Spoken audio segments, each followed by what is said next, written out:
Et il est vrai que nous avons vu des dizaines, des centaines de sans-papiers, de migrants partir à pied, certains en sandales, d'autres en tongs avec un sac poubelle à la main ou tout au plus dansaient sur du djembé. Oh les bâtards. Joker fort, je le casse. Joker. Quelles ont été vos conditions de travail ce matin? Parce que ça c'est intéressant aussi de comprendre comment les associations traitent les journalistes.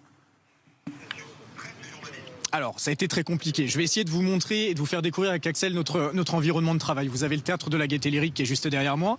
Vous avez à droite l'entrée du parvis et sur la gauche, et je vais demander à Axel de retourner la caméra à gauche, une autre entrée.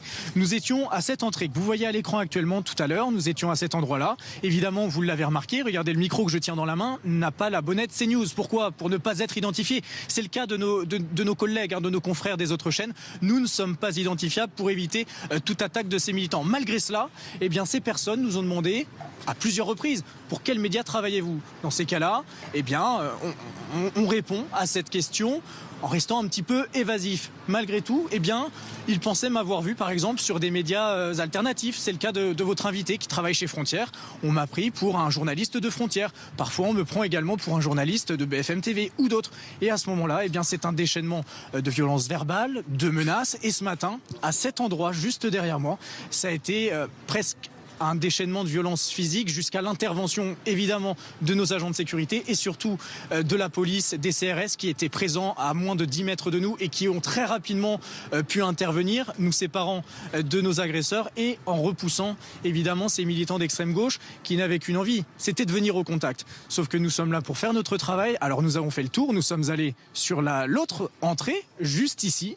Et là, une nouvelle fois, nous nous sommes mis en place, comme là je suis en train de le faire, pour faire un duplex en direct. Et à ce moment-là, les insultes, les menaces, ont recommencé. C'est à ce moment-là qu'un lieutenant de police est venu nous voir et nous a demandé « Vous êtes en direct ?» Je lui ai répondu que oui. Il nous a dit « Je vous conseille de sortir du dispositif et de vous éloigner, vous vous mettez derrière nous parce que là, ils sont très agités. » Ce sont ces mots.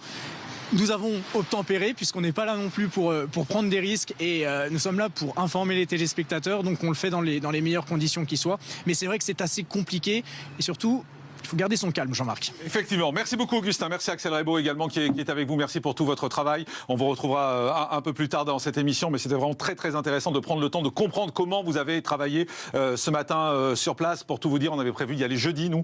On devait venir sur place jeudi, on devait faire 1h30 d'émission en direct. On était en train de monter ça, mais les choses se sont visiblement accélérées depuis. L'une de mes chansons préférées. Ce sont les Anglais, ce sont les Anglais. Ce sont les Anglais. Oui, oui, sacré Anglais. Et me tout pas, je m'en tape. Et me tout pas, je m'en tape. Et me tout pas, je m'en tape. Non, on ne touche pas les enfants. Ce sont les Anglais. Ce sont les Anglais. Ce sont les Anglais. Oui, oui, toujours les Anglais. Kevin ou pas, je m'en tape. Kevin ou pas, je m'en tape. Kevin ou pas, je m'en tape. On ne touche pas les enfants. Ce sont les Français. Ce sont les Français. Ce sont les Anglais de Nicolas Malone, disponibles sur YouTube et Spotify, iTunes, Deezer, l'hymne de la France des émeutes.